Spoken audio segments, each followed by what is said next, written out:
welcome everyone, welcome to the participants and welcome to the panelists. So it's a great pleasure to be here today in Madrid on this first social media workshop co-organized jointly by the European Generic Medicine Association and our Spanish colleagues. So this is a very special time of the year as this workshop coincides with the annual meeting of the generic medicine industry at European level, gathering this year in Spain to discuss the challenges ahead. And definitely communication is one of the challenges. To spread the message about the value of our industry to society, exchange with patients, and of course dialogue with all counterparts. So I think that with the introduction of social media, the industry cannot afford to do business as usual when it comes to communication. Social media has brought in a new model of communication, and the European Generic Medicine Association took up these challenges. So in particular, with the connection which can be established with the patient, but also social media users in general, to provide them with a more direct and transparent message, addressing a quality message, and develop a trustworthy image of the pharmaceutical industry, which of course our association promotes through our values and vision. So that's why, with the help of Doris here, our association is enthusiastically present on different platforms, such as Twitter, LinkedIn. We have a YouTube channel, so of course you are all more than welcome to follow us and tweet today. And so without transition, I give the floor to Doris, who with her passion and experience will highlight the feature of this workshop.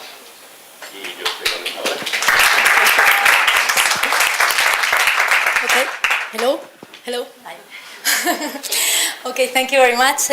Welcome all, welcome to Madrid, and welcome to this 2.0 EGA social media workshop. This is a new stage. We are really proud and really happy to launch this very brand new and innovative initiative here today in Madrid, as we have a lot of representations from all over the world. I welcome also our speakers. They are joining us today from the United States, from Maine, the main hospital. They are joining us from Brussels, from the European Parliament in Europe, Belgium, and they are joining us from all over Spain. So this is a really great opportunity and challenge for us to share with you and to join the conversation with all of you. Welcome to this new social media era of connected people. This was yesterday. 20 years ago, web didn't exist. 10 years ago, social media didn't exist. But even though 5 years ago, smartphones didn't exist. And 3 years ago, tablets like iPhone, iPad, everything didn't exist. What exists today, we're going to have it here. It's Google Glass. You're going to see the Google Glass in a while. We have Oculus, Facebook as well. You're going to see it as well. So this social media era where health is the most looked up word in Google in countries like Spain. Social media platforms have become the first activity in the social media web worldwide, and 1 in 4 patients today post about health experiences with their comments, feelings, and opinions. It's an era where 92% of us, 92% of people, we do trust more other peers' recommendations than what messages from brands, organizations, or corporations. So it is here where we, the European Generic Medicines Association and the Spanish Generic Medicines Association, have decided to build and engage our own community around the generic medicines. So this is how we have done it. Please let me show you afterwards a video. And I just wanted to say that you are all very welcome today from all over the world, from where you are joining us today, from the platforms, from Google Hangout, from Twitter, from Facebook, from LinkedIn, wherever, and just enjoy the session and join the conversation through the Twitter. You know, we are tweeting with the hashtag EGA 2.0.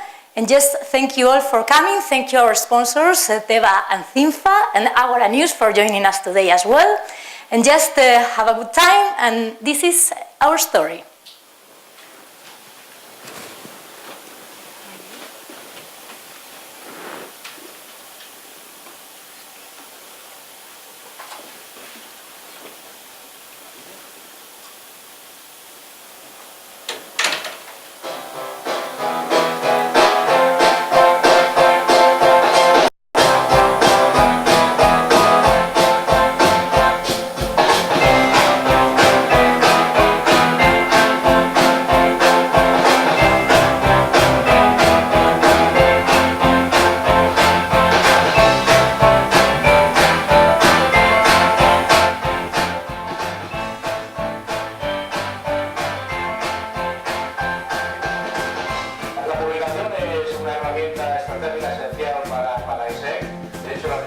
comunicación es una herramienta estratégica esencial para ISEC. De hecho, la venimos desarrollando desde hace varios años y últimamente estamos muy volcados fundamentalmente en las redes sociales.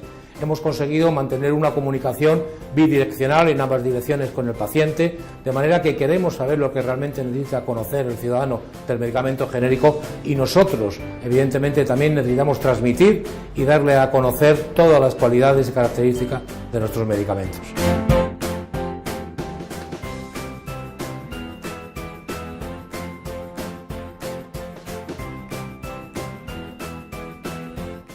La red social, en realidad, lo he dicho antes, es una pequeña ventana que nos abre a un mundo inmenso y creo que si sabemos aprovecharlo puede ser la clave de lo que viene ahora próximamente.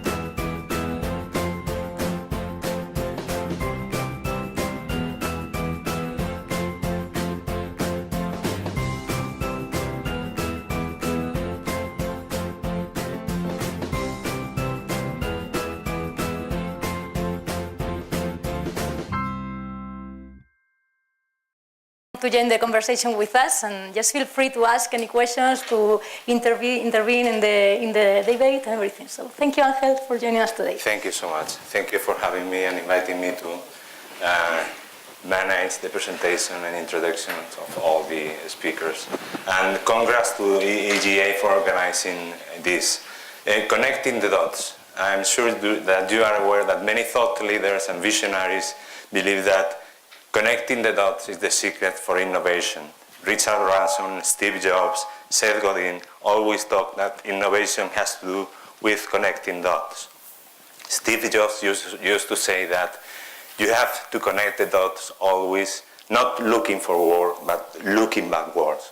And hardly believe that somehow, and some moment in the future, that dots will connect, giving shape to a magic world. Right now, thanks to the social web, it's really easy to connect all that dots.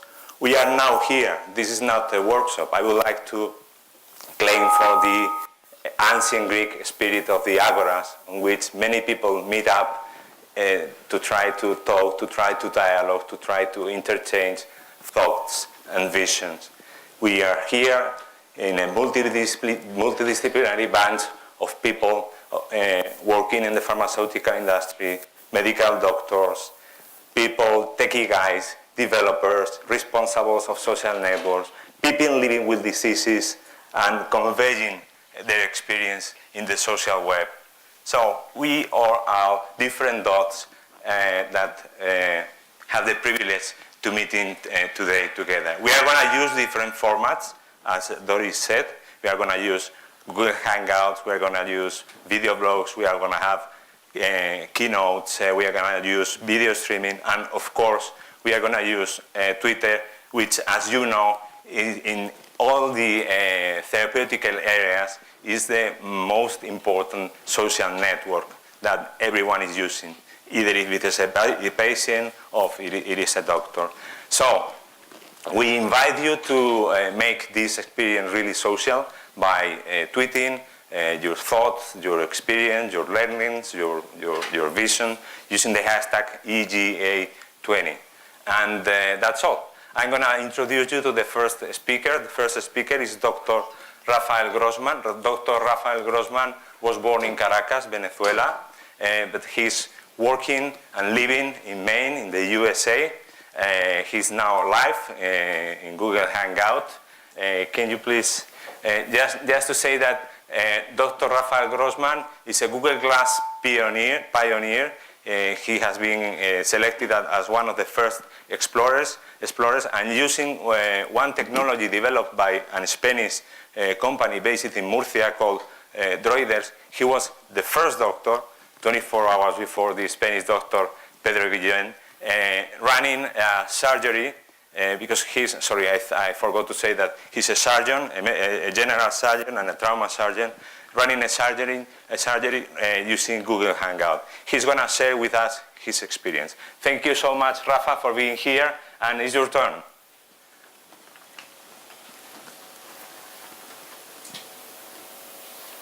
Thank you, Randall. Can you hear me well? Yeah. I hope you can all hear me well. Great. Thank you for inviting me, Angel, and Engineerix. And I only wish I would be there presently, but I'll be there virtually.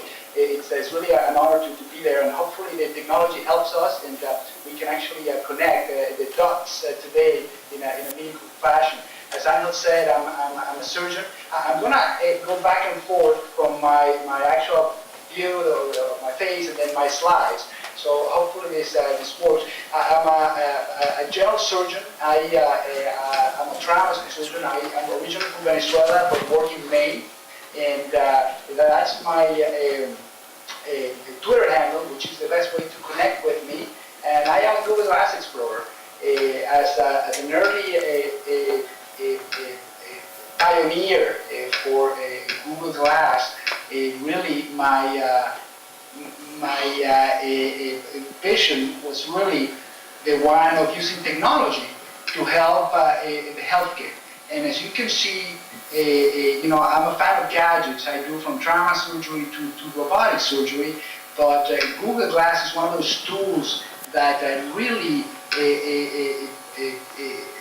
woke up my attention in order to really sort of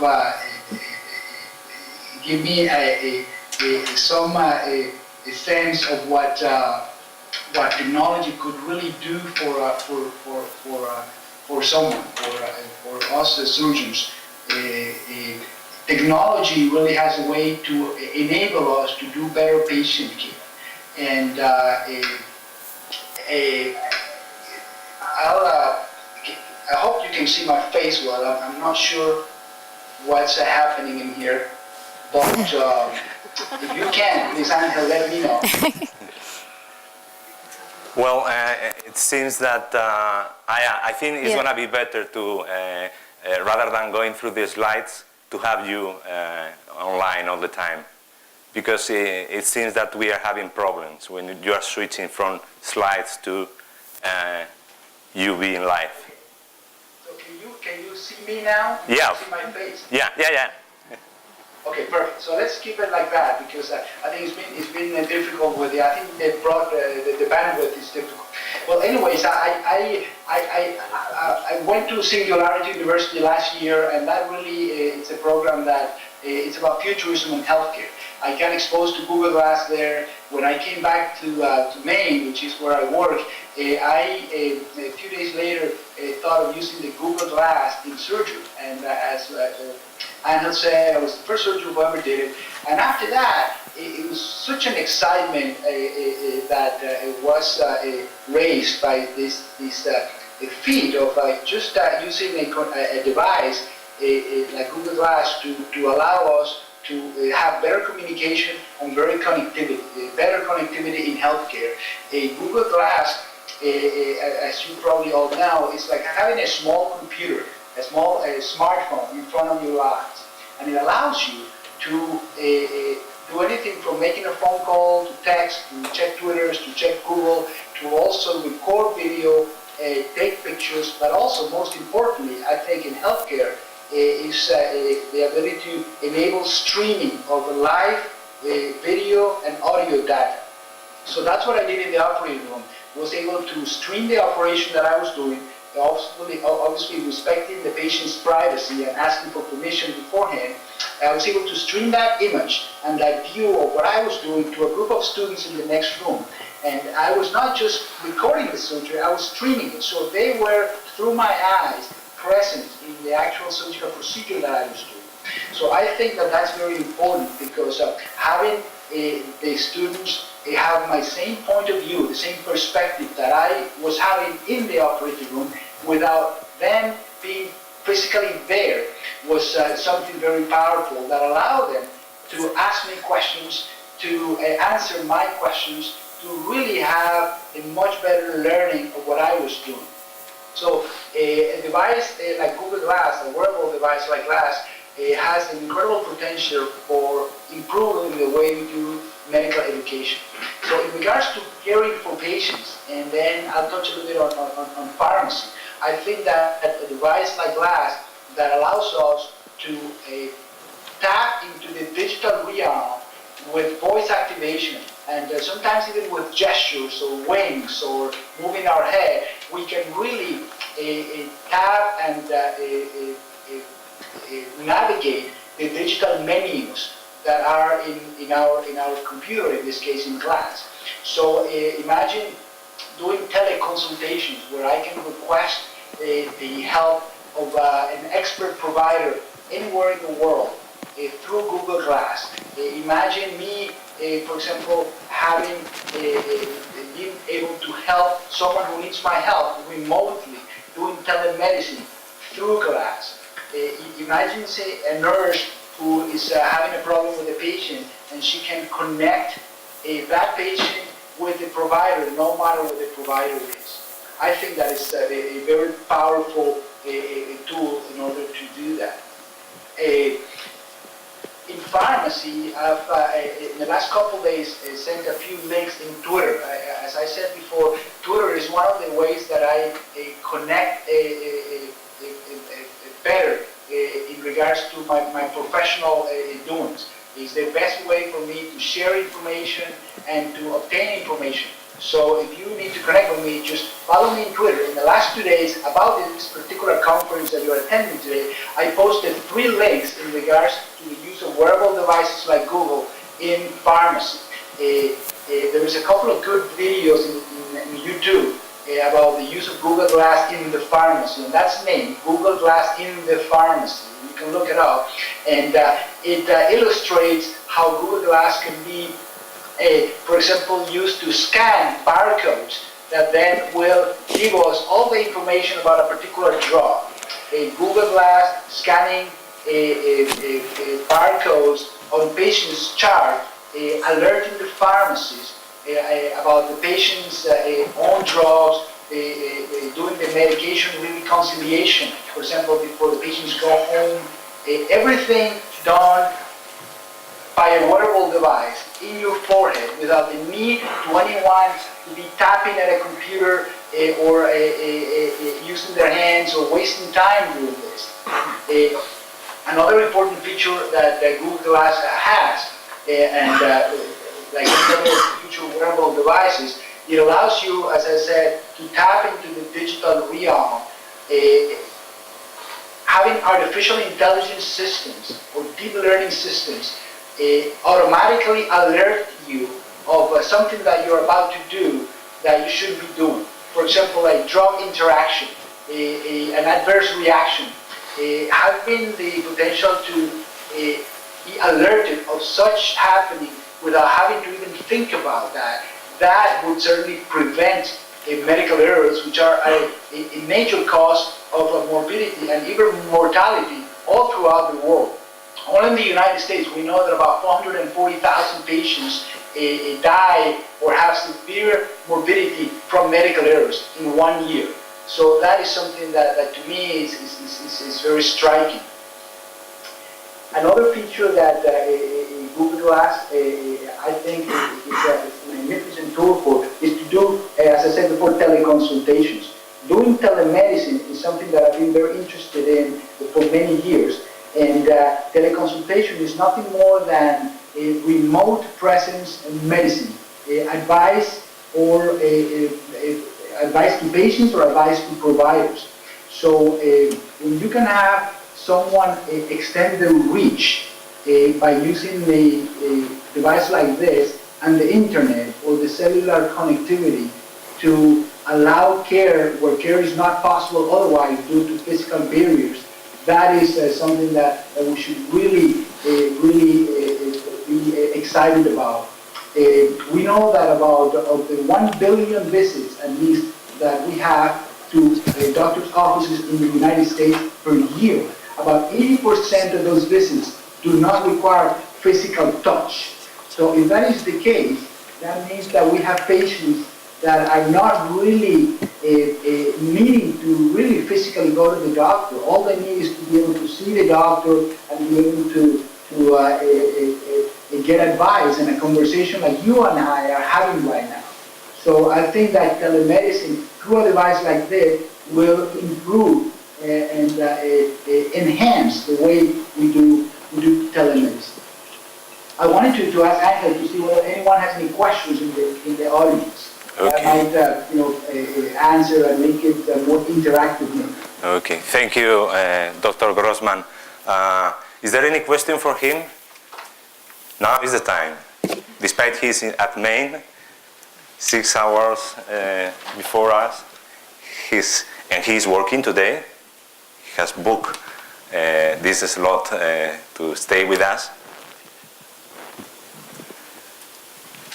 I have a question. Yeah, there is one question. Could you please stand up and... is there any... Yeah, excuse me. There is a microphone. We are going to have just one question because we are in a very tight timing, Rafael, okay? But we have a lady here raising a question for you. Can you hear me? So my question is, you mentioned that 80% of the doctor visits are actually, it's not needed that they see each other physically. So how do you distinguish beforehand if the patient needs to go to the doctor, or you can do it like we're doing it now, seeing each other only on screen? Yeah, well, that's a great question, and obviously it depends on the specialties. You know, for example, in my case, many of my patients who I initially see physically, for follow-up, they might have to drive 200 kilometers to see me for a 10-minute visit. So that particular patient, I know very well that most likely will not need to have me examine them physically. So a connection with telemedicine in that particular case would, for example, make sense. There's always the default of if the telemedicine fails or if telemedicine is not enough, you go back to sort of the old ways and you bring the patient back to you. Imagine, for example, psychiatry. Imagine dermatology. Imagine neurology. So specialties that really need a lot of visual cues, but do not need many physical, tactile clues. Those are the things that we know that can certainly not be brought to you, wasting resources for that patient, for the system, for society, and for you in order to be treated. Imagine cardiology, patients who can be away, and you can, with a remote stethoscope, you can actually listen to that patient's heart, no matter what the patient is. We're doing that here in Eastern Maine Medical Center. We have patients who are 100 miles away, and you can listen to the heart sitting in front of your computer. So it takes a little bit of tweaking, but it's certainly something that is very successfully done already. Okay. Dr. Grossman, thank you so much for being with us today. I invite you all to follow Dr. Grossman through Twitter, as he said. His account is @ZGJR. Okay? Through Twitter, you will find as well his blog. I do really love and learn a lot on his storytelling regarding his experiences and thoughts about this new scenario of the participatory medicine. And finally, I ask you for a big applause for Dr. Grossman.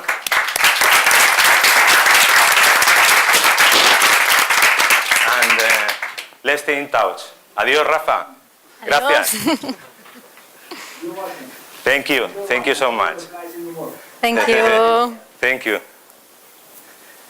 Well, our next speaker is Nuria Zúñiga, and I kindly invite you to come on stage. Yeah, Sinitsa. Well, I'm going to introduce you in the meantime. Nuria Zúñiga is an economist, but on top of that, she's an outstanding human being. Okay, she's a person living with a disease called lupus. As you know, it has to do with Roma disease. And she is committed with her blog, To Lupus Es Mi Lupus, to give visibility and connectivity to a disease that still, as many diseases, is an stigmatized disease. She is a very prestigious blogger at the Spanish blogosphere, and she is doing a great job. If you want to follow her on Twitter, her account is @tulupus, TULUPUS, okay? And her blog, as I said before, is tulupusesmilupus.com. Welcome, and it's your turn. Thank you very much. Thank you, everyone. Thank you for having me here. Can you hear me? Yeah. Okay. Well, I don't have anything ready. I didn't prepare myself for this speech. So this afternoon, when I arrived here, I looked at that, and I saw accessing patients. So, but what is it then?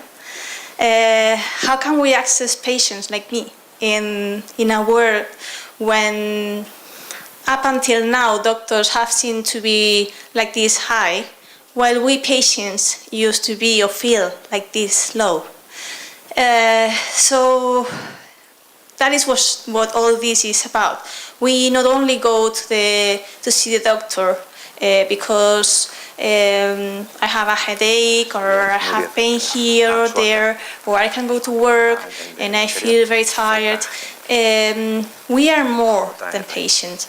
We are more than just a couple of symptoms and levels, and you can see in our analysis. And that's what I try to teach people that come to me, to my blog, because nowadays what people need is a lot of information.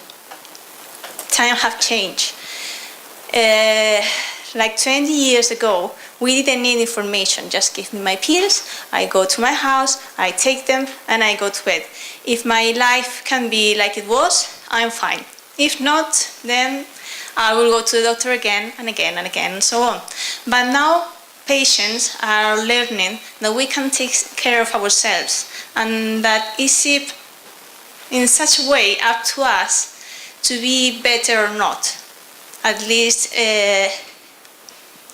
in here in mind. And the thing is, when you are in an event like this, or when you approach to a doctor or to a patient association, wherever, it doesn't matter. When you approach them and say, "Hi, I am a health activist, I am a blogger, I am a patient," they get like goosebumps, right? Because they're afraid from what we can say. They feel we are going to, I don't know, start saying a lot of crazy things about healing and mindfulness and reflection and going near to God, or I don't know. I just don't do anything special. I just try to teach people that instead of going to Dr. Google, they have to ask their doctors. It's something so easy, and it's something that most people don't know. Most people go to their doctors and they just give them a pill. And then in their homes is where they look for the internet to see what that pill is for, how to take it, and how bad it can do to them. They start getting frightened, they see those awful pictures, and they just don't take the medicine because of fear. And people like me just try to get them to ask the right answer, but the right time. Not at home when we are alone. Not to a person like me that is writing a blog, but that you really don't know. I have a blog, I write about lupus, I write about how I feel, but you don't really know me. What are you doing asking to me, what do you have to do with a lot of symptoms? You have 3-4 symptoms. Nuria, what do I do? You cannot ask a person you don't know what do you do with your life. You just go to hospital or you just go to your medical center, but you don't ask a person you just met on the internet and that you don't know. So asking the right question in the right time is what people like me try to teach other patients. Because if I go to my doctor with a set of questions written down, with a set of doubts, because everyone has doubts, if I go with that written down, that is what I say to everyone, then I will go out of the room feeling secure, because I have a conversation with my doctor. Now my doctor is not this high. We are like this equal. We talk about my treatment, we talk about the different choices I have, because we all have choices. No matter what, I can even choose not treating myself. And I'm in my right to not to treat myself. And I have to know it. And having the idea in mind that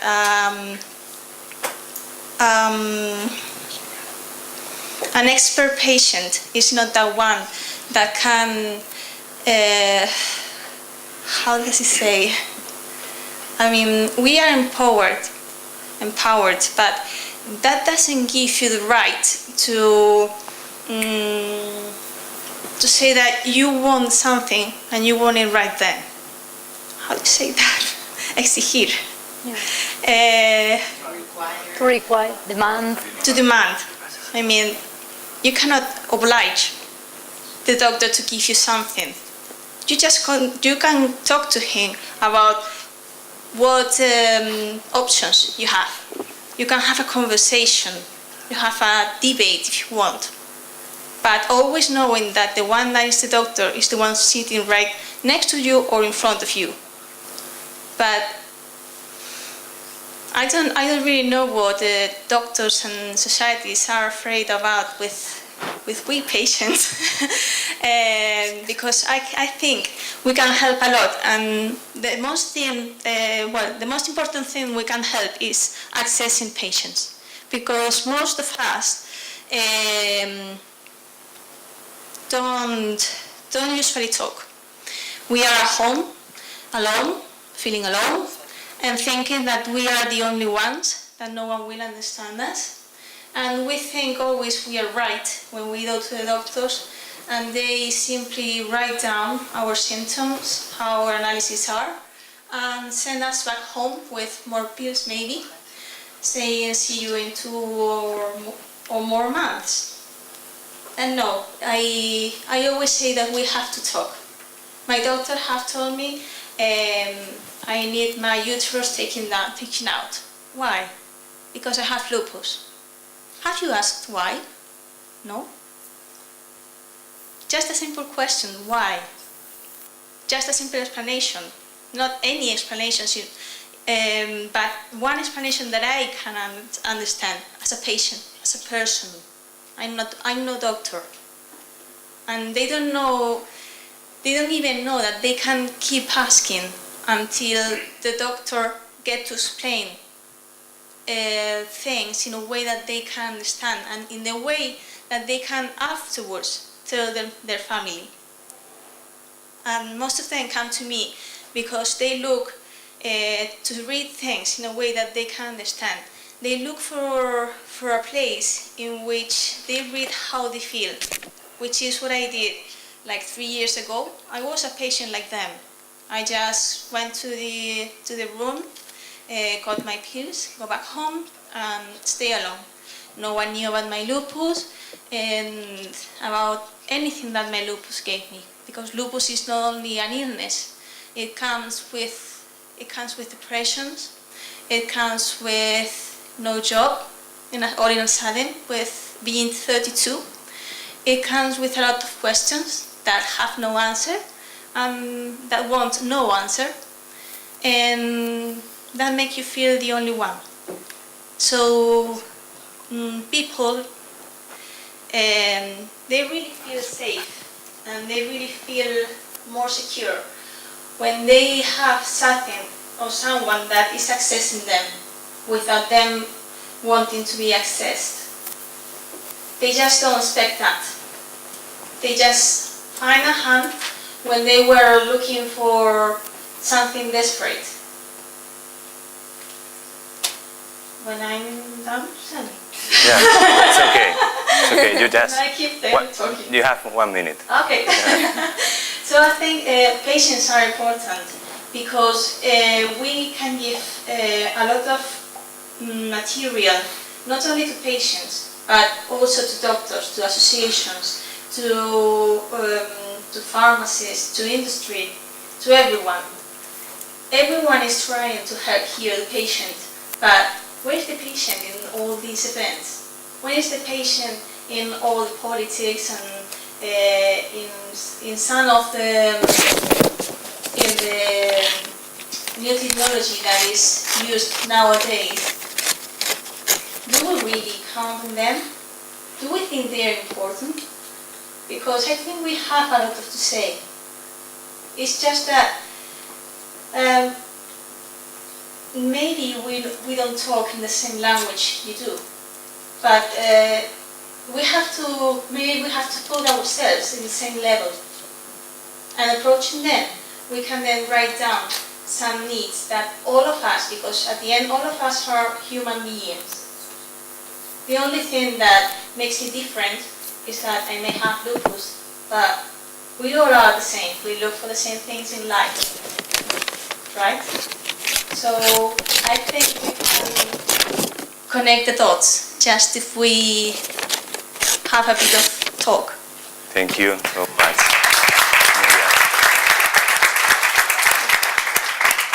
Nuria, thank you so much for your generosity. Thank you. Yeah, we are really pleased with that.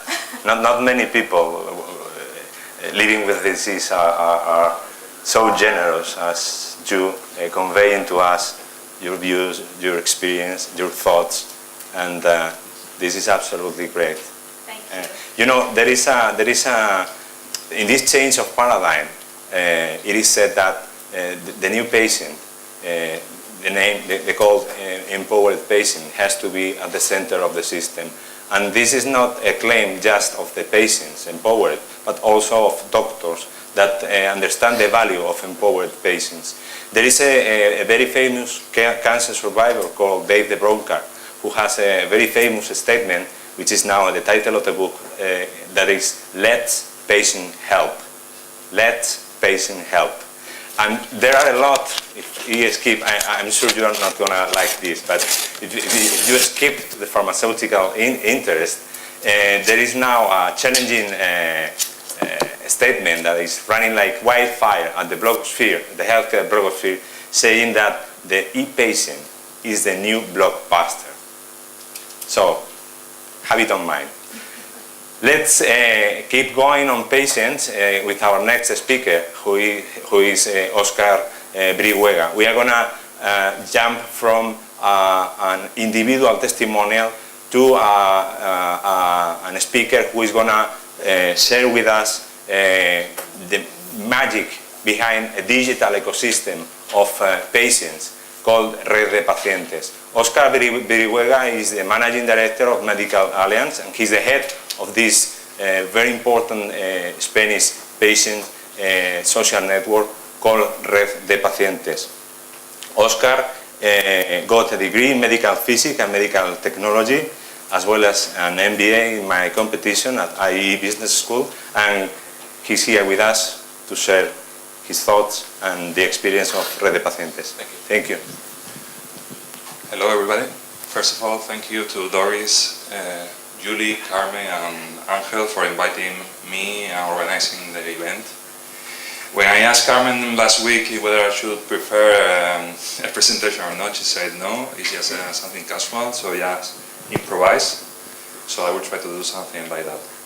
Even the title, which is Social Healing, I didn't put it, so I have something to discuss about it, which I think is a very powerful title because my background is a scientist. I was researching in the field of medical physics for many years in the UK. And when I came back to Spain, I started with this idea in my spare time of connecting patients. So more than connecting patients, I was thinking of sharing information that I thought it was important for patients so they could improve their quality of life. So with a scientific mind, I started trying to connect patients, gathering data trying to see what were their symptoms, what they were taking, their age, etc. But I soon realized that it was not just about data. It was more important about social, about human beings and getting connected. Probably one of the most examples I'm proud of is Nuria, because as she was saying, a year ago she was just taking pills, staying home from 2 months to 2 months, and through our platform she just got introduced to this world, to some other people, and now she's giving talks in an international conference, so congratulations. So as I'm improvising, I think the best thing I can tell you is just the experience I had with Rett Pacientes for the last 4 years. Okay, so as I said, we started this network with the help of my brother and some other full friends and family, as they say, the 3 Fs. We put together a beta web page in 2011 and saw that there was certain interest from patients. Not just patients coming from Spain, but also from South America, the States, all around the world that spoke Spanish. Okay, because on internet the barriers are not geography, but probably the language. So that at the beginning was a challenge, because we thought, okay, we are putting people from different nationalities, from different pathologies. This is going to be a very explosive cocktail. However, we were surprised because everybody connected really, really well. They didn't know where they were coming from or what pathology they had. They just thought, or they just knew they were patients, and they found there a connection link, or maybe some dots that they started connecting to each other because they were probably missing some sympathy from their physical surrounding. Because when you become a chronic patient, it's quite different from when you're an acute patient. You're an acute patient, everybody gets very worried. You go to hospital, you have your surgery, you have your drugs, wherever.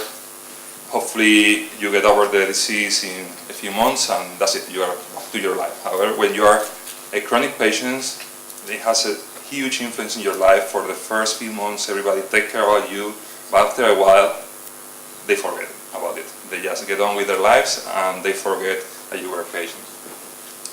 That's the reason maybe why in a platform like ours, they connect to each other so quickly and so easily, because they are missing that social part that they are missing in their real life.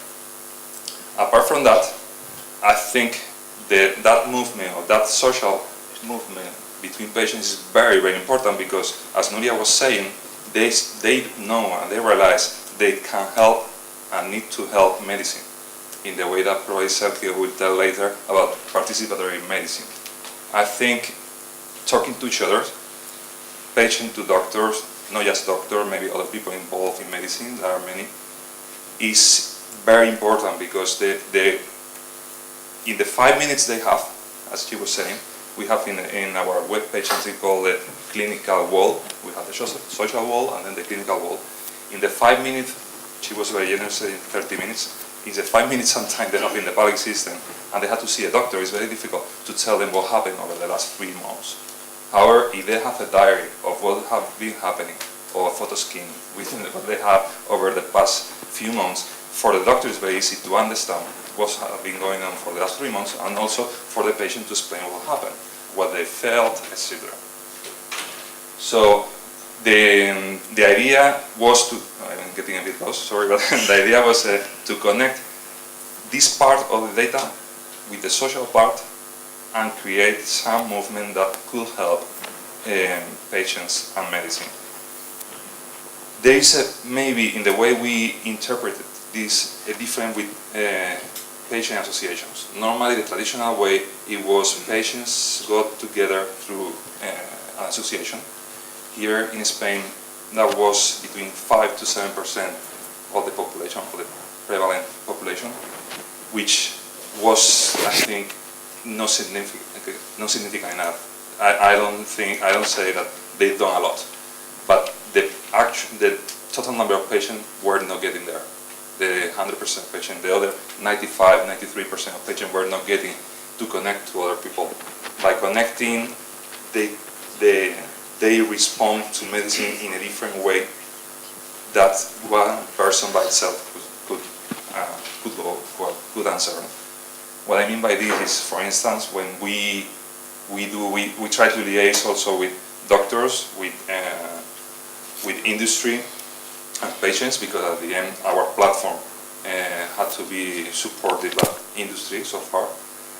And when we liaise with all of them, what we found is that if patients know what things are about, like Nuria was saying, you ask them whatever question industry has about quality of life, what they think about their reputation, anything, and they respond very quickly and very honestly. And that's only happen if they believe they can support and help doctors or industry in developing new drugs or improving their quality of life. So, coming back to the title, Socialist Healing, I think that that's my experience, that we cannot just be a 2.0 healthcare platform or wherever if we forget who is behind. It's not just the computers. I agree with Dr. Grossman that telemedicine is the future, but we shouldn't forget that behind the screen there is a person, and we also have to work the online and offline world. Okay, and that's probably why we are all here and not just having a Skype. Okay, so I don't know. What's the time? Yeah. That's okay. Thank you so much, Oscar. Right. Thank you. Well, I forgot to mention Hisaka on Twitter. He's using two accounts. The personal one is Osbrimo, OSBRIMO, and the professional one is at Red Pacientes. Okay? Thank you so much, Oscar. Okay, next, and with a different format, we are gonna, since we are in a kind of ancient Greek agora, okay, to make the most of the spirit of conversation, we are going to have a conversation. We are going to have a chat. Julie Chauvet is going to interview to Dr. Sergio Baño. Thank you for being here. I'm going to introduce Dr. Sergio Baño. He's a very prestigious Spanish dermatology. He's working at the public health at the Hospital Ramón y Cajal, as well as in the private sector at the Grupo Jaén, which is a group specialized in dermatology. He's an expert in early detection and treatment of skin cancer and melanoma, and he's leading the movement of the Doctors 2.0 in our country, leading gold standards applications such as DermaMap or PhotoSkin. I mean, he has been awarded as one of the geeks under the 35s fostering the social health in our country. Thank you for being with us. Thank you for taking your time, because you as well as Dr. Grossman should be working right now. And thank you very much for your kind invitation and your kind words. And it's a pleasure for me to be here. Okay. So I'll start right away. So thank you very much for being here. So my first question to you is, what is your understanding about what is a Doctor 2.0? Well, we are living a digital revolution in health. Besides the medical information, doctors may learn different ways of communication with the patients, different uses of new devices such as Google Glasses, the management of reputation in social networks, and also ways of telemedicine. This is what I understand as a Doctor 2.0. The doctor that evolves and accepts participatory medicine and digital communication with the patient. Thank you. So how is new technology changing clinical medicines nowadays? Well, years ago, the only way of communication with the patient was in consultation. Today we have several ways of communication: internet, social networks, telemedicine, Another important difference is the way that doctors look for medical information. Different studies have demonstrated that internet and specifically the smartphone are the main sources of medical information for the doctors. Mm-hmm. And so how this is affecting the relation you have with your colleagues and peers? Well, the new technologies allow an immediate communication with, between doctors, even with doctors living in other countries, like with Rafa Grossman. And it's important that this communication may allow to research purposes, to formative activities, and these are important advantages of this digital and immediate communication between doctors. Okay. Many of the speakers already referred to the empowered patient. So what is for you an empowered patient? What is your perspective? Well, in my opinion, the more information that the patients have about their disease, the better that they will understand the treatment, the evolution of the disease, and it will be better for them. The empowered patient is an informed patient that takes an active role in the management, the prevention, and even treatment of the disease. And I usually say an informed patient is better than any prevention campaign. Yes, sure. Now, on a different topic, regarding health apps, could you maybe provide us with a relevant example that an app which would be a balance between a scientific rigor on, medicine-based knowledge and the collaborative spirit of the new medicines and social media? Well, we have recently developed an app called Photoskin with the technology group Wake Up Health and the pharma ISDIN. It's a free app targeted to the patient that empowers the patient and tries to improve the early diagnosis of skin cancer. It promotes the skin self-examination of the patient with digital photographies that the patient bring to the consultation and allow to the doctor that we have an important information about the evolution of a specific spot or mole in the skin of the patient. It has been demonstrated to be very, very important in the early diagnosis of melanoma, which is the more aggressive form of skin cancer. Photoskin empowers the patient, and the patient takes an active role in the prevention and strategies of screening of skin cancer, which is very important.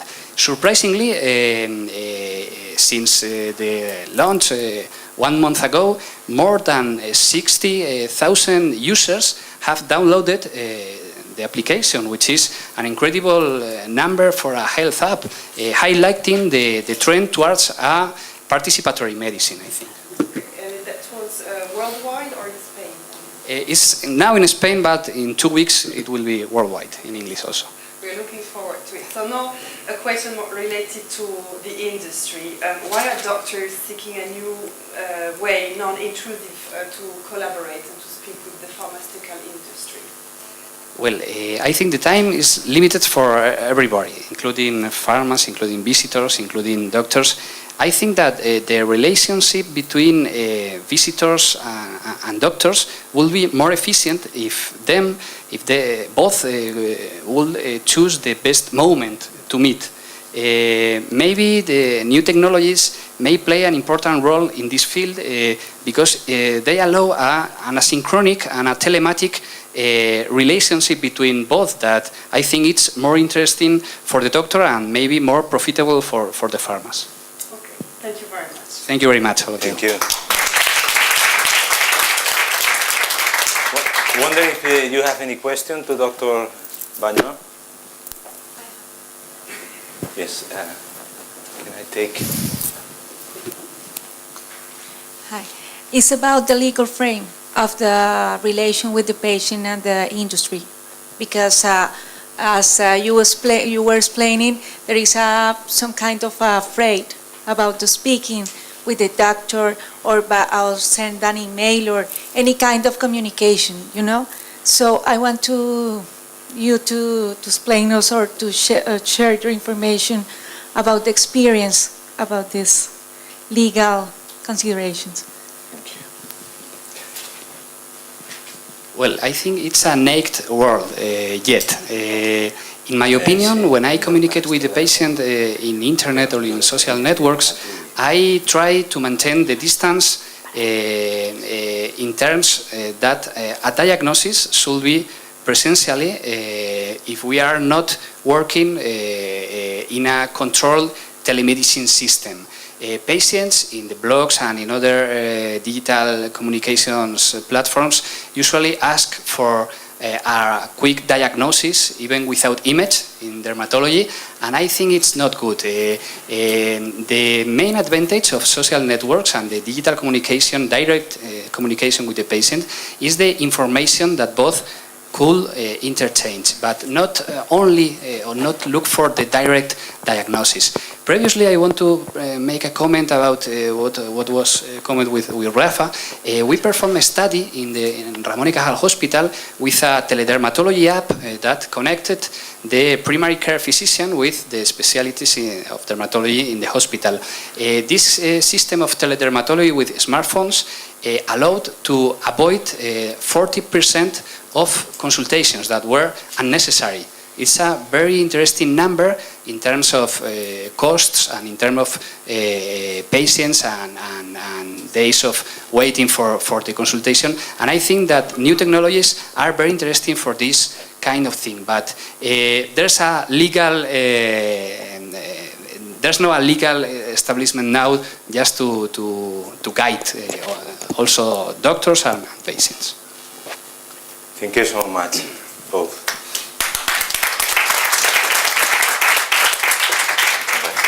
Well, I invite you to follow Dr. Sergio Baño. His account Twitter is @Sergio Bano G. I'm going to try to spell it.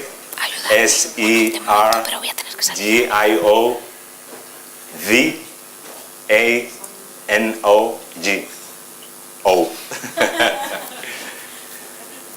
Anyway, you can find him on the website.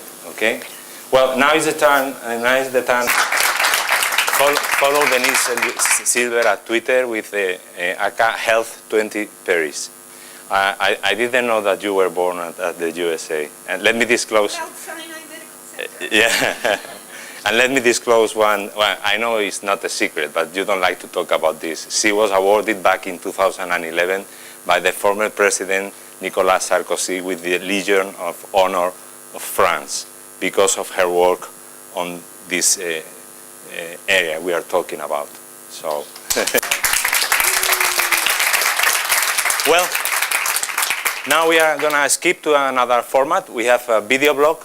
We are lucky to have here Jaume Duig, who is the current European Union spokesman at the Parliament, and unfortunately he couldn't come, but we have him on board with his testimony in this speech.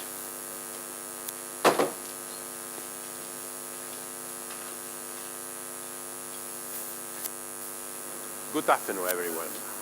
First of all, thank you very much for inviting me to the workshop Connecting the Dots as part of the 20th Annual Conference of the European Generic Medicine Associations. My name is Jaume Duig, and as the spokesperson and director for media of the European Parliament for more than 8 years now, I have observed the rising importance of social media within the last years. This increased influence has affected our media work in a public institution as well. The European Parliament has a strong presence on 12 of the most important social media platforms, such as Facebook, Twitter, Instagram, and Flickr. Our more than 1 million followers on Twitter and nearly 2 million on Facebook give a perfect example of the high visibility of the European Parliament on social media. Our communication work is based on encouraging citizens' access to the European Parliament, raising awareness on the European Parliament's work, and creating platforms for an open dialogue between citizens and members of the Parliament. As you sphere. Because of this, I think social media has vast potential to be used as a line of direct communication between citizens and politicians. Social media has helped us to reach out to more citizens in the European Union, to craft a dialogue between politicians and their voters, and by creating a channel through which Europeans can follow committees, plenary sessions and press conferences on live web streams. I will also add that social media is helping to erase the barriers of language. We have profiles on Twitter in each European citizens. To conclude, some parting advice. Choose your content and make it visual. Infographics and short videos help to summarize and visualize complex political issues. And most importantly, be responsive. Ensure that you maintain an open dialogue even in times of crisis. In our case, it's pretty clear the European Union has never been so criticized, and that's why I think we have to explain it more than ever to the citizens. Reputation online means reputations offline. You must encourage your followers to be content creators.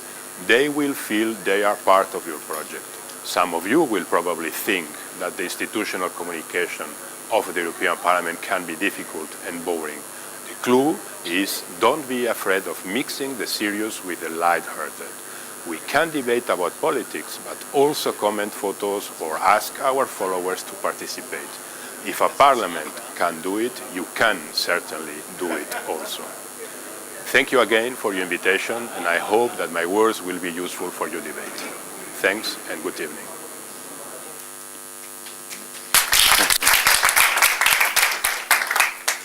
Well, thank you, Jaume Duig. You can follow him at Jaume Duig. So easy. He was lucky enough to book from the very beginning his name with his account. Thank you so much for bringing to us the European perspective about the adoption of social media from Brussels. Okay, next speaker is now the turn of Sara Navarro. He's coming right now. Sara Navarro is the business development manager at Droiders. I mentioned Droiders at the beginning before connecting with Dr. Grossman. Droiders is a gold standard technology company, a Spanish company based in Murcia. They have got the rights for being one of the early developers of Google Glass, and they were the ones developing the application that both Dr. Grossman and Dr.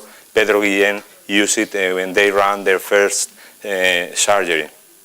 Sara Navarro Medina has a wide professional experience in technology, both in Spain and in the UK. We are all citizens of the world, and she's going to talk to us not only about wearable devices like Google Glass, but also about what is coming. And what is coming is Oculus. Denise Silberg has mentioned about that. As you know, Facebook took over that company back in March of this year. It has to do with virtual reality and virtual reality applied to the healthcare sector. She's going to talk about wearable devices, what's coming, like the iWatch, and all regarding quantified self as a great tool for we as patients or future patients to manage our health together with the healthcare professionals. I think that Sara is still... Yeah? Well, you can follow Sara at S Navarro, NAVARRONOMEDINA.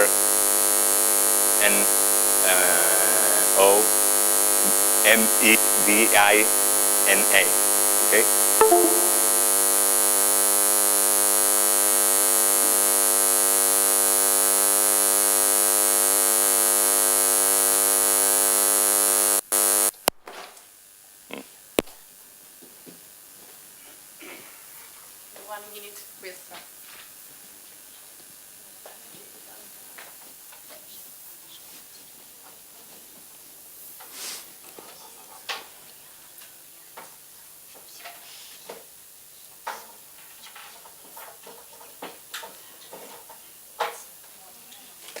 Sara, you are based in Madrid, right? Yes, we are in Madrid and also in Murcia. Mm-hmm.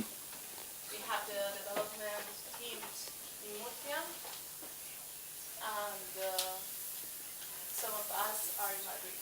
Business development, communication. Good.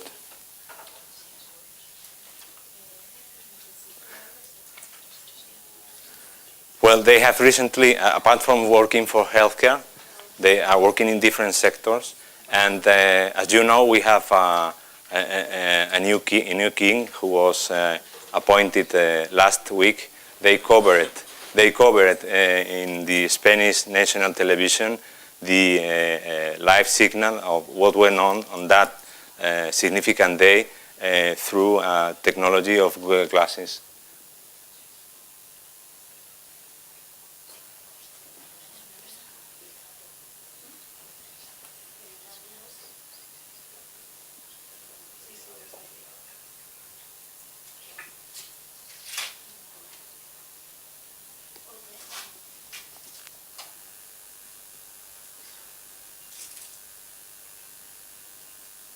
Okay, so hello to everyone. I'm Sara Navarro. I'm from Reuters.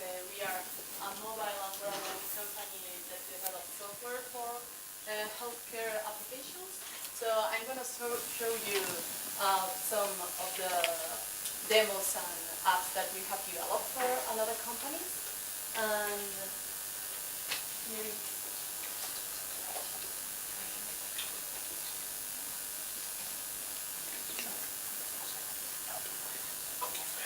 One microphone, one hand, if she wants.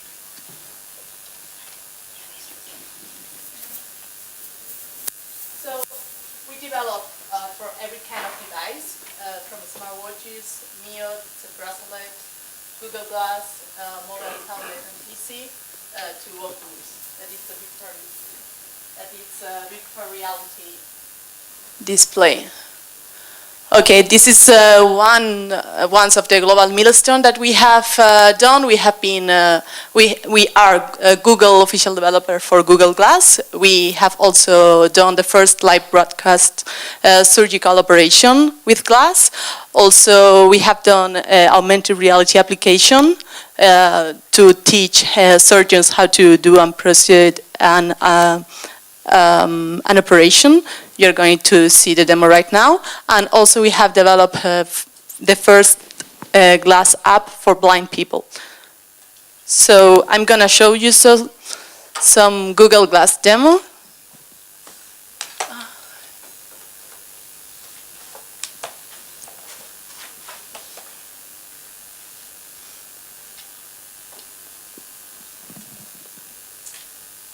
Right now. Okay. Right now you are watching the same as I'm looking through my Google Glass. So here's the right menu. So I'm gonna share with you my vision. Now I'm recording a video we have done for different surgeons and different operations live streaming. This is only an example and the connection is not really good, so I don't know if you can watch it properly, but I'm gonna show you another that is about augmented reality. Okay.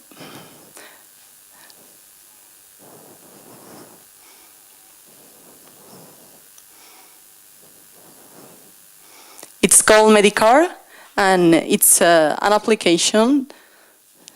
It's really, really simple. We are developing now the second stage. But the thing is that if you are in an operating room, the patient has this printed on his or her body. So you have only to look at with the glass at the target, this code, and then it will appear an animation explaining you how to do the operation. So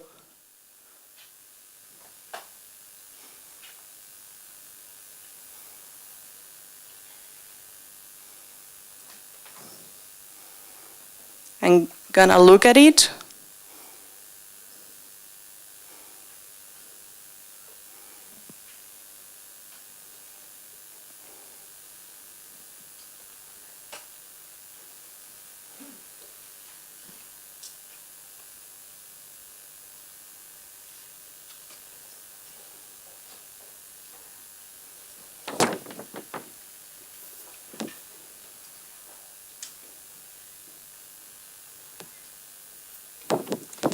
ver, sostener, a ver si se ha quedado medio tonto.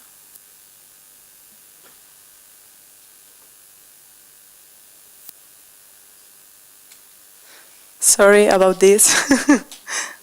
Okay. I don't know what happens right now, but...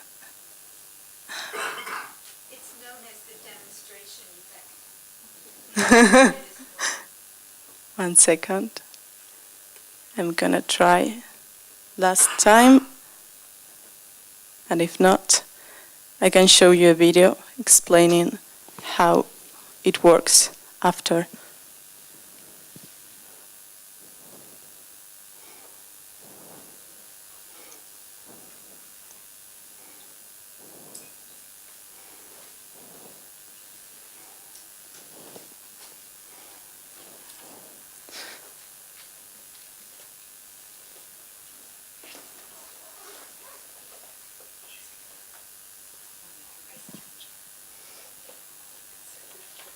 Okay, I think we are gonna leave it, and I will try to do it later if someone wants, because, yes, right now.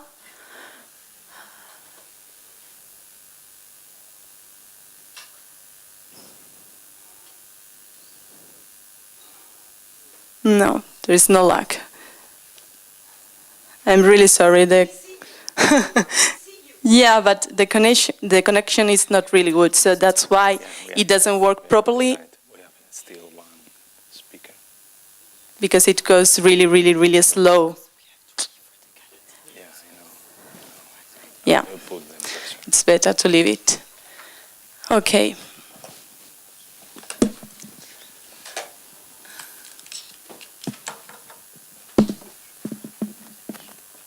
Sarah, excuse me, but we are almost Yes? over, yeah. Oh my God, okay. So 1 second, and I will go to the rest of the presentation just quickly. Yeah. Okay, next step is Oculus. With Oculus, we have a virtual reality. It's another display. You can experiment real feelings in virtual reality with immersion and 360 degrees vision. So we treated it for phobias. For people that have phobia from anything, you can put down the Oculus glass, and then they can experiment their phobia like it is real, so they can live it and they can confront it. Also, we have these two devices, and if we put together, we can create this demo.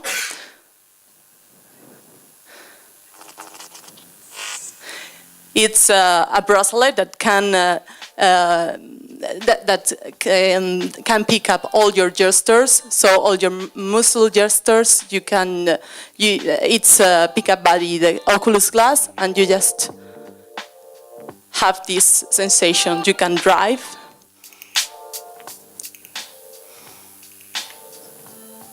Also, you can do rehabilitation. For example, you are now going to see how he plays with the bat. So we are developing applications. These are only demos for doctors and for hospitals to be able to feel in another way the rehabilitation. And more things. The smartwatches are now available. Google announced them yesterday. So these are smartwatches that can give you information about your heart rate, step counts, calorie burned, blood sugar, cholesterol, etc. So what we can do with this? We can do health apps. We can do, for example, for telecare from all people, we can send notifications to remind them when to take the medicaments, the things that they have to drink or to eat.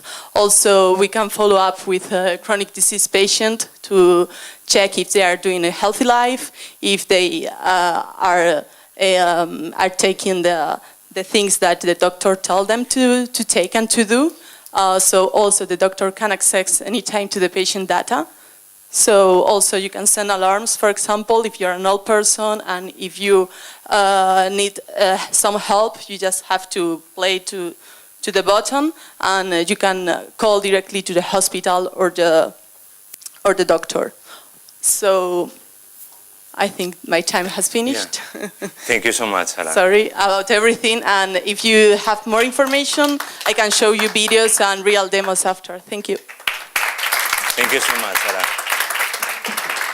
Well, and last but not least, we have Pablo Galeana. Thank you for being with us today. Pablo Galeana is the CEO and founder of Digital Labs, which is a startup specialized in digital health and pharmaceutical digital marketing. Pablo has a great professional background. He has been working during the last years at Google, being responsible of different sectors, including healthcare, and he started to work in the healthcare sector at a company that I suppose is familiar for you, called Johnson & Johnson, for many years. So he has both visions, and he's going to share with us what's going on in terms of the video as a tool for the patient recovery. Okay, thank you very much. When Angel approached me and told me, you want to do 10 minutes without any slides or video, I said, I'm not sure I can talk about video without showing videos, but I'm going to do my best, okay? First of all, let me tell you, I quit Google 3 months ago because I really saw an opportunity to help transform healthcare organizations through one very simple concept, is the intelligent use of digital, which is not the way we very often use digital in organizations. Secondly, because I am convinced through my double experience at Google and Johnson & Johnson that digital is going to play a key role in addressing some of the most pressing challenges the healthcare systems in Europe are coming to face in the next few years. So just as a forward. Today I want to talk to you or convince you about 3 things. I think one is very clear. Digital is playing a key role in how consumers make decisions about their healthcare. That's a no-brainer. The second is why video is fast becoming the key influencer when it comes to healthcare information. And finally, how can we approach the creation of a winning content strategy towards patients, healthcare professionals, and society in general. So let me start with the first. At Google, we used to say that technology has transformed consumer behavior. That's why we're here today. And we talked about the connected consumer. Okay? This connected consumer has faced a change in their behaviors through technology because they have become connected. These connected consumers have like 4 C's. The first one is, I'm permanently connected by all sorts of devices, 24/7. Secondly, I'm able to create content like never before because this has the power to create pictures, text, and videos very fast, and I can upload them very easily anywhere to make them accessible. Thirdly, this unlimited amount of content requires a lot of curation by our side. We have to filter all this information and share only what's relevant to the people we want to share it with. And finally, through digital means, we can connect to any community of interest or passions we might have, or with any community of healthcare sufferers or of geeks, around digital healthcare, which is my case. So this is actually key to understand, that digital is becoming the way in which consumers make more informed decisions in real time to take better decisions around healthcare. And that is happening today. There's no doubt. And this is very disruptive for many traditional healthcare organizations, which is normal. But in terms of how positive it is for consumers, you have to think that thanks to those digital interactions, there are millions of data points that we as a whole, society is collecting about every single thing that's happening, and this is transforming the way in which we manage healthcare and can transform your business models. I'm just going to give you a simple example from my past at Johnson & Johnson. We used to have the main flu medicine in the market, which is called Frenadol. Well, I showed them Google Flu Trends, which is a tool that allows them to predict how flu is going to expand throughout Spain or throughout any country in a given year, and they can adapt their media spend to, the way in which is the epidemic of flu is running every year, saving millions of euros if they do it correctly. So that's how digital can also bring a lot of value to your organizations. Now, second point, we all know video is the king of media. It has been for the last 50 years. But up to now, video was contained in a small box called TV, which we use at home, basically. Technology, what it has done, it has freed video from the power of TV, disrupting completely an entire industry, which is the traditional broadcast model of content creation and distribution. Now, any one of us can create content in any given subject and share it very easily so that any one of us can access it in real time, in any device, anywhere where we can stand, what we call video everywhere. And this has generated a real video revolution. Right now, in Spain alone, consumers are spending an average of around 30 minutes a day watching online video. And this online video is about anything you can think of. And of course about healthcare. And healthcare has become one of the key areas where consumers are looking to get their healthcare information. And this can be around symptoms, diseases, treatments, therapies, hospitals, doctors, and this can be created by anyone. So when you think about what type of content you can use, to create your messages, video has to become part of your strategy. And just let me finish with one thing. There is nothing that beats sight, sound, and motion when you're trying to create a message, you're trying to tell a story, you're trying to change perceptions, or you're trying to drive consumers to react to what your message is bringing. And finally, I'm going to talk about the strategy. Very often I get the same question. So, okay, I accept video is critical. So how do we go about winning in video? How can I connect with patients better with my video strategy? And here I always talk about two things. One thing is content creation, and one thing is content activation.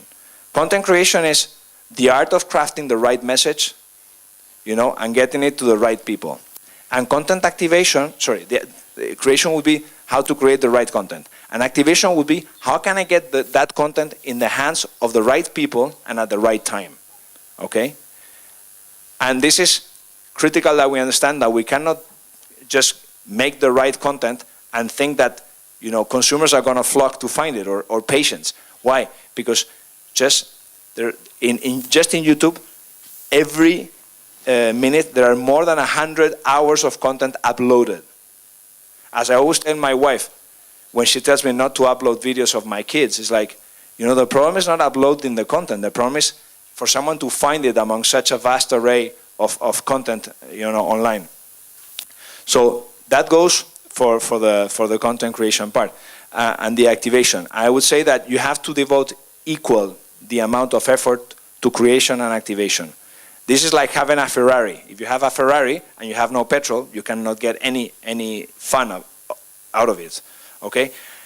And I'm going to tell you a secret, and I was doubting if I was capable of actually giving away my best kept secret, is the formula to winning in this video environment. But I think I wanted to share it. It's very easy, okay? If you want to understand how to work around content creation and content activation, you have to think of the patient journey. This is something in the industry, especially in the generics industry, you're not very used to, okay? You think normally, my stakeholder is the healthcare professional, probably the pharmacist, and if anything, the public administration that actually grants me the opportunity to work with them. but you seldom think about the patient. And if I think about the patient journey, I can understand what is the content that is relevant for each patient at each time of their recovery journey. And secondly, I'm going to understand what are the touch points that I'm going to use. I'm going to give you an example. For example, if I've got pain in my knee, okay, I'm probably going to go online to Google and ask, hey Google, okay Google, tell me, why is my knee hurting, okay? And then I'll go to some site, maybe, Wikipedia, maybe some other stuff that takes me there, and my search will continue from there. I might also go to YouTube. I mean, YouTube is a great source also of information around why my knee might be hurting, okay? But, if I've gone to the doctor and I've been diagnosed with arthritis in my knee, and I'm trying to find information about the treatment he has recommended or an operation, or I've been just operated and I'm just recovering at home, doing rehabilitation for my knee, I'm probably going to go to more specialized sources. I might even, there's maybe an arthritis association which I can actually, a site where I can go to get information. Or maybe I found there's, a doctor that's specialized in arthrosis that has fantastic videos in YouTube, and I subscribe to his channel and I get all updates on, testimonials of people that are actually recovering. So you have to think of this as the key, roadmap to develop the right content and to the right activation strategy. Whether it's Google search, whether it's YouTube, whether it's Facebook, you'll know if you understand what is the patient journey in every of the specific areas where your companies might be working. I have featured some stuff with diabetes. This is a video on diabetes done by a doctor. I think this is in Chile, okay? And this is important. This is a global battle for the audience. So, your competitors are not Teva, Radiopharma, whatever. Your competitors are whomever is producing content that is relevant for the patient recovery journey. Okay? And this is a critical thing. And just let me finish off by telling you that video has something really good, is that it can be fun, okay?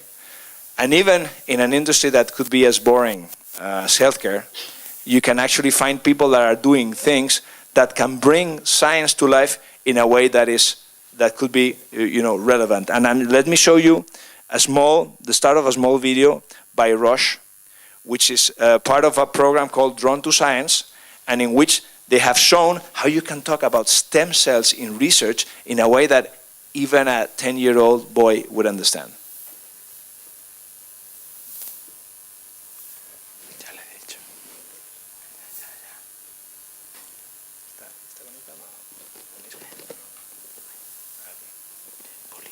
Okay, so bear with me a second. This is starting, and you'll see why I'm saying what I'm saying. It's a quick one, Pablo, because we are. No, I'm done. The only thing is. Okay, it's not showing, but I would urge you to go to Drawn to Science and to the Roche YouTube channel and check out the videos they've produced, which I think are fantastic in explaining this in a very simple way. So now that you know my secret, go out there and make millions of patients happy. Thank you. Thank you so much, Pablo. Thank you so much. Well, we are arrived to our end, but we would like to thank you all, the organization, the speakers, AESEC, EGA, and of course, all the attendees physically and virtually at the global web. And we would like to say just thank you, and we want to say it in a different way. And if you go through the last slot of the program, you will say that IGA want to say that is really happy. So let's take just 3 minutes to convey it in a different way.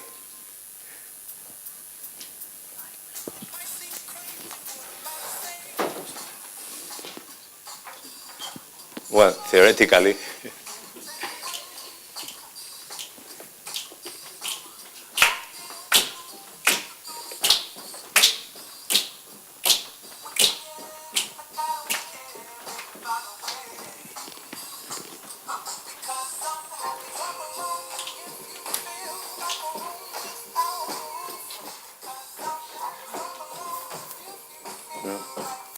una mierda.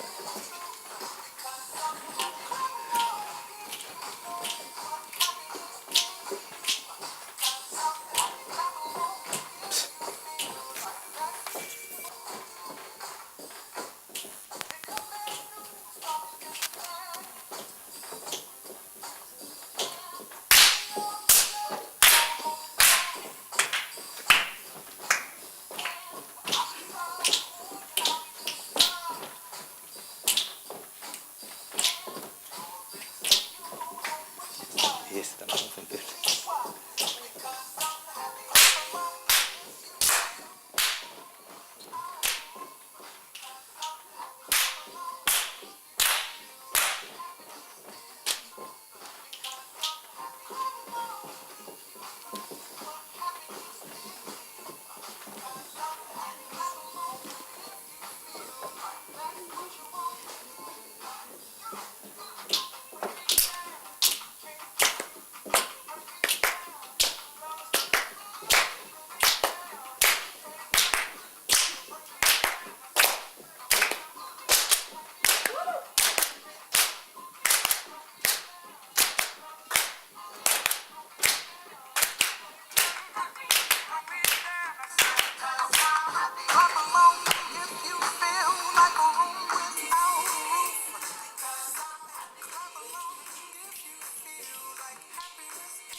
Well, it's time to leave. Thank you so much. And sorry for the logistics.